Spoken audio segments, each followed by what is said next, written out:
Sa mga ano, no, sa in relationship naman, iba yung nararamdaman ko sa inyo. Kasi ang card na nandito, ano, busy ka po sa trabaho mo, sa career mo, may iba kang ginagawa, iwas sa mga drama na yan. Umiiwas ka sa mga tao na, ay nako, puro na lang kadramahan, puro na lang negative. I can sense dito na siguro husband mo or wife mo mismo na hindi kayo masyadong nag-uusap, Gemini. Nasa trabaho siya, nasa trabaho ka, tapos uuwi kayo, walang pag-uusap na nangyari. Parang walang imik, ganun. Tahimik masyado yung bahay, Gemini. Kasi may iba kang ginagawa. Tsaka umiiwas ka din po sa mga drama.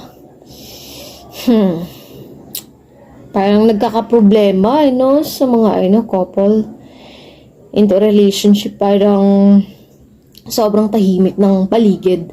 Sobrang tahimik ng bahay or walang connection, communication, walang pagtawag. Siguro sa mga LDR din po ito. Parang siguro nagtataka ka din, bakit hindi niya ako kinakausap, parang walang imik, ganito, ganyan. Pero sa nararamdaman ko naman po dito, sa nakikita ko rin naman po sa cards mo, Gemini, magiging maayos din po yan siya.